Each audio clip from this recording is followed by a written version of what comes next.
शपथविधी सोहळा आता संपन्न झालेला आहे। त्यानंतर जल्लोषाला सुरुवात झालेली आहे। राज्यभरातून आता जल्लोषाची दृश्य समोर येऊ लागलेली आहेत। नागपुरातली दृश्य आहेत। नागपुरात जाऊयात। नागपुरात कशा प्रकारे जल्लोष केला जातोय।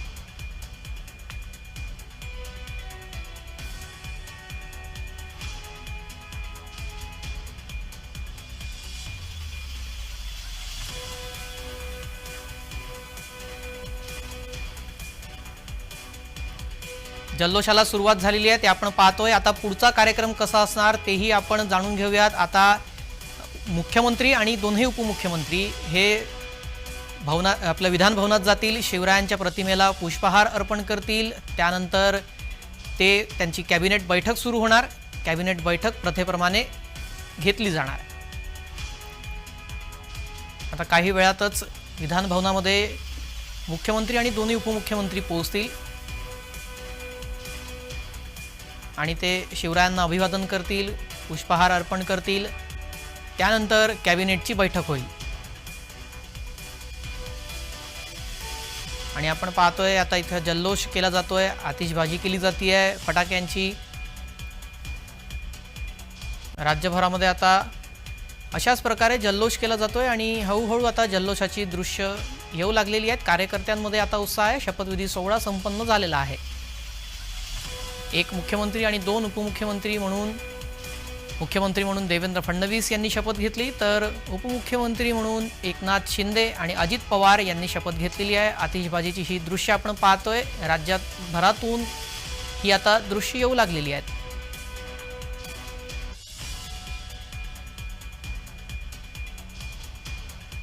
शपथविधी सोहळा संपन्न झाल्यानंतर आता हे तिन्ही म्हणजे उपमुख्यमंत्री मुख्यमंत्री हे विधान भवनात जातील, शिवरायांना अभिवादन करतील।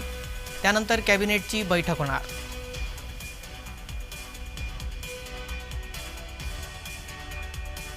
देवेंद्र फडणवीस हे 27वे महाराष्ट्र राज्याचे नवे मुख्यमंत्री।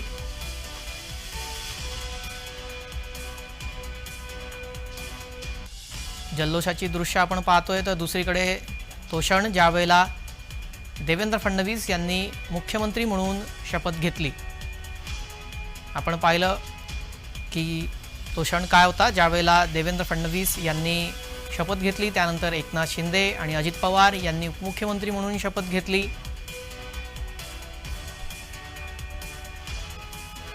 त्यानंतर आता इकडे जल्लोषाला देखील राज्यभरात सुरुवात झालेली आहे। घटनाक्रम आपण जर सुरुवातीपासून पाहिला तर ऐन वेळेपर्यंत उपमुख्यमंत्री कोण असणार या संदर्भातला सस्पेन्स कायम होता। तासाभराआधी तो सस्पेन्स निवळला आणि स्पष्टता आली। एकनाथ शिंदे हे उपमुख्यमंत्री म्हणून शपथ घेतील हे निश्चित झालं। त्यानंतर आता त्यांनी उपमुख्यमंत्री म्हणून राज्याचा कार्यभार स्वीकारलेला आहे। आता नियमित प्रथेप्रमाणे मुख्यमंत्री आणि दोन्ही उपमुख्यमंत्री हे विधान भवनामध्ये पोहोचतील। त्यानंतर ते शिवरायांच्या प्रतिमेला पुष्प अर्पण करतील। त्यानंतर कॅबिनेटची बैठक होणार आहे। प्रोटोकॉल जो असतो तो फॉलो केला जाणार।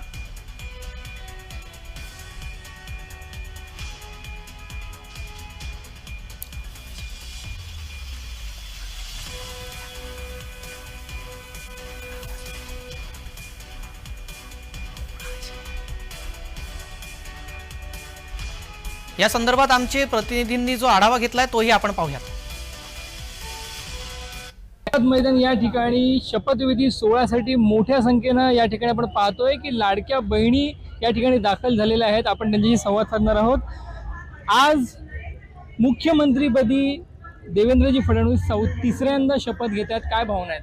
आमच्या भावना एकच आहेत महिलांच्या की लाडक्या बहिणींना आज लाडक्या बहिणीने त्यांचा विजय केलाय की लाडक्या बहिणींना त्यांच्या बँकेत त्यांचे मिस्टर स्वतः कधी असे 1500 रुपये देत नव्हते आणि आज या महायुतीचे देवेंद्रजी आपले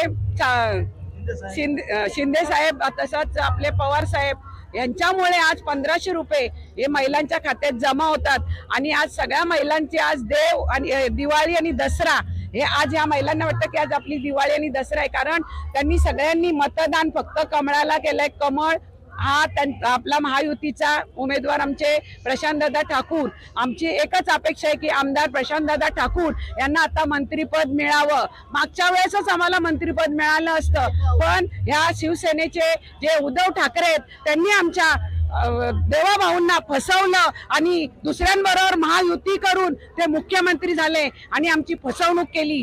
तर अशी फसवणूक केल्यामुळे त्यांना आता त्यांच्या पदरी लोकांनी, या महिलांनी, सगळ्या महिला भगिनींनी आज त्यांना घरी बसवलं. का तर आम्ही युतीतनं त्यांना निवडून आणलेलं आणि ते मुख्यमंत्री होण्यासाठी, या खुर्चीसाठी त्यांनी आमची फसवणूक केली. आणि आज आम्हाला आशा आहे की आमचे आमदार प्रशांतदादा मंत्री होतील आणि मंत्री व्हायला पाहिजे, कारण ही 4थी टर्म आहे त्यांची. यांच्यासारखे आमदार आज बीजेपी मध्ये पहिल्यांदा आले, दुसऱ्यांदा, तिसऱ्यांदा, चौथ्यांदा बीजेपीतून निवडून आले आणि आज सेवा जी करतायत.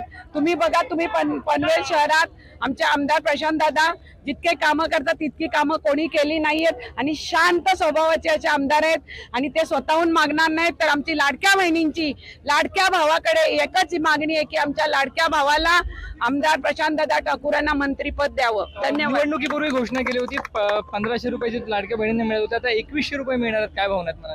आमच्या मनात भावना आहेत की 2100 रुपये देणार, कारण आम्ही ह्याला जागणार आहोत शब्दाला. आम्ही असं नाहीये की शब्द तोडणारे, आम्ही काय उद्धव ठाकरेंसारखे फसवणारे नाहीयेत.